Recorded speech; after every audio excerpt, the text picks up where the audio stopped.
ਮੇਰੀ ਜ਼ਿੰਦਗੀ ਦੀ ਪਹਿਲੀ ਜਿਹੜੀ ਗੱਡੀ ਸੀ ਨਾ ਉਹ ਇਦਾਂ ਦੀ ਸੀ ਵੀ ਯਾਨੀ ਕਿ ਜਦੋਂ 80000 ਰੁਪਏ ਮੇਰੀ ਤਨਖਾਹ ਸੀ ਕੋਹਿਨੂਰ ਚ 75000 ਕਿ 80000 ਜੀ ਉਹਨਾਂ ਨੇ ਮੈਨੂੰ ਦੇ ਦਿੱਤੀ 10000 ਰੁਪਏ ਮਹੀਨੇ ਤੇ ਕੋਰੇ ਠੀਕ ਹੈ 5 ਮਾਡਲ ਉਹ ਸੀ ਉਹਨੂੰ ਉਹਦੇ ਤੇ ਲੱਗਣੇ ਹੀ ਲੱਗਣੇ ਸੀ ਉਹ ਪੈਸੇ ਲਵਾਉਣ ਵਾਲੀ ਗੱਡੀ ਸੀ 80000 ਉੱਤੇ ਲੱਗ ਨਹੀਂ ਸੀ ਆਣੇ ਨਹੀਂ ਸੀ ਉਹਦੇ 'ਚ ਇੱਕ ਐਸਾ ਫਾਲਟ ਪੈ ਗਿਆ ਸਾਜੀ ਜਿਹੜਾ 6 ਮਹੀਨੇ ਨਹੀਂ ਸਮਝ ਆਇਆ ਕਿਸੇ ਨੂੰ ਕਿ ਚੰਗੀ ਭਲੀ ਜਾ ਰਹੀ ਹੈ ਇੱਕਦਮ ਪੂਰੀ ਗੱਡੀ ਦੀ ਜਾਨ ਨਿਕਲ ਜਾਂਦੀ ਸੀ ਯਾਨੀ ਕਰੰਟਿੰਗ ਬੰਦ ਹੋ ਗਈ ਸਹੀ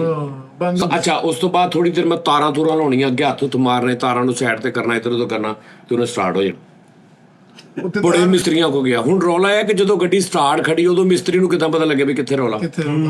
ਫਿਰ ਜਨਾਬ ਜੀ ਇੱਕ ਲਾਹੌਰ ਸੀ ਮਿਸਤਰੀ ਓਏ ਹੋਏ ਹੋਏ ਯਾਰ ਉਹਦੀ ਧੂਮ ਉਹਦਾ ਮੈਂ ਜਦੋਂ ਮੈਂ ਪੁੱਛਿਆ ਨਾ ਮੈਂ ਕਿਸੇ ਨੂੰ ਵੀ 10 ਚੋਂ 8 ਬੰਦਿਆਂ ਨੇ ਕਿਹਾ ਯਾਰ ਉਹਦੇ ਕੋਲ ਲੈ ਜਾ ਉਹਨੂੰ ਮੈਂ ਲੱਭਿਆ ਬੜੀ ਮੁਸ਼ਕਲ ਮੈਂ ਉਹਨੂੰ ਕਿਹਾ ਮੈਂ ਕਿਹਾ ਉਸਤਾਦ ਜੀ ਇਹ ਰਸਲਾ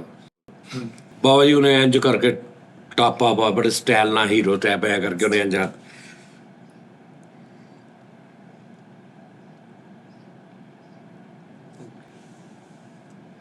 ਹਾਂਜੀ ਸਰ ਕੀ ਕਹਿੰਦੇ ਉਸਤਾਦ ਜੀ ਕਿੰਨੀ ਕੁ ਦੇਰ ਉਹਨੇ ਲਾਈ ਹੋਏਗੀ ਕਿੰਨੀ ਕੁ ਦੇਰ ਤੁਹਾਡੇ ਸਾਹਮਣੇ ਯਾਨੀ ਠੀਕ ਕਰਨ ਤੇ ਨਹੀਂ ਇਹ ਕਹਿਣ ਤੇ ਕਿ ਭਾਜੀ ਮੈਨੂੰ ਨਹੀਂ ਸਮਝ ਆ ਰਹੀ ਅੱਛਾ ਜੀ ਹਾਂ ਅੱਛਾ ਜੀ ਹਾਂਜੀ ਨਹੀਂ ਨਹੀਂ ਨਾ ਨਾਮ ਕਿੱਧਰ ਗਿਆ ਇਹ ਤੇ ਹੁਣ ਇਹ ਵੀ ਕਰਾਉਣਾ ਹੁੰਦਾ ਨਾ ਜਿਹੜੀ ਮੇਰੀ 5 ਮਾਡਲ ਗੱਡੀ ਸੀ ਉਹਦੀ ਹਰ ਤਾਰ ਤੇ ਡੁਪਲੀਕੇਟ ਪਈ ਸੀ ਅੱਛਾ ਜੀ ਹਾਂਜੀ ਹਰ ਸ਼ਾਇਦ ਪਿਛੋਂ ਯਾਨੀ ਉਹਦਾ ਅਗਲਾ ਜਿਹੜਾ ਸੈਟਅਪ ਇਦਾਂ ਦਾ ਸੀ ਕਿ ਇੰਜ ਕਰਕੇ ਤਾਰ ਇੱਥੋਂ ਪਾਈ ਇਹਨਾਂ ਤੇ ਹੁਣ ਤਾਰ ਇੱਧਰ ਲੈ ਕੇ ਜਾਣੀ ਹੈ ਤੇ ਫਿਟਿੰਗ ਜਿਹੜੀ ਹੁੰਦੀ ਨਾ ਕੰਪਨੀ ਦੀ ਹੁੰਦੀ ਕਿ ਇੰਜ ਥੱਲੇ ਇੰਜ ਤਾਰ ਗਈ ਇੰਜ ਕਰਕੇ ਪਿੱਛੋਂ ਇੰਜ ਕਰਕੇ ਫਰਸ਼ ਦੇ ਨਾਲ ਇੰਜ ਕਰਕੇ ਤੇ ਉੱਥੇ ਲੱਗੀ ਹੁਣ ਉਹ ਤਾਰ ਖਰਾਬ ਹੋ ਗਈ ਕਰੈਕਟਰ ਇੱਥੋਂ ਪਾਈ ਆ ਸਿੱਧੀ ਉੱਥੇ ਪਾਤੀ ਠੀਕ ਹੈ ਜੀ ਇੱਧਰੋਂ ਖਰਾਬ ਹੋਈ ਆ ਸਿੱਧੀ ਇੱਧਰ ਪਾਤੀ ਉਹ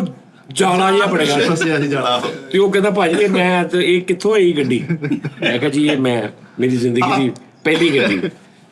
ਲੋ ਜੀ ਉਸਤਾਦ ਜੀ ਉਹਨੇ ਕਿਹਾ ਮੈਨੂੰ ਸਮਝ ਆ ਗਈ ਭਾਈ ਉਹਨੇ 2 ਤਾਰਾਂ ਮੁੰਡੇ ਬੁਲਾਏ ਨੇ ਐ ਕਰਕੇ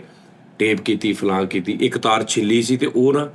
ਉਹਨੇ ਮੈਨੂੰ ਦਿਖਾਇਆ ਉਹ ਤਾਰ ਯਾਨੀ ਕਿ ਨਾ ਉਹਦੇ ਉੱਤੋਂ ਉਹਦਾ ਕਵਰ ਲੱਥਾ ਸੀ ਤੇ ਉਹ ਕਿਸੇ ਨਾ ਚੀਜ਼ ਦੇ ਨਾਲ ਟੱਚ ਯਾਨੀ ਹੋਣ ਦਾ ਉਹਦੇ ਚਾਂਸ ਉਹਨੇ ਇਦਾਂ ਦੀਆਂ ਜਿਹੜੀਆਂ ਤਾਰਾਂ ਸੀ ਨਾ ਦੇਖ ਦੂ ਕੇ ਸਾਰੀਆਂ ਸਪਾਰਕਿੰਗ ਉਹਨੇ ਸਾਰਿਆਂ ਦੇ ਟੇਪ ਕਰਦੀ ਉਹਨੇ ਕਿਹਾ ਭੈਣ ਓਕੇ ਹੋ ਗਿਆ ਹਾਂ ਉਹਨੇ ਸਾਜੀ ਇਹ ਗੇਮ ਕੀਤੀ ਹੈ ਮੈਂ ਮੰਨ ਗਿਆ ਮੈਂ ਕਿਹਾ ਯਾਰ ਓਕੇ ਹੋ ਗਈ ਹਾਂਜੀ 3 ਦਿਨ ਬਾਅਦ ਮੈਂ ਫੈਸਲਾ ਪਾਉਂਦਾ ਸ਼ੂਟ ਬੜਾ ਡਾ ਸ਼ੇਖੂਪੁਰੇ ਦੇ ਕੋਲ ਬੰਦ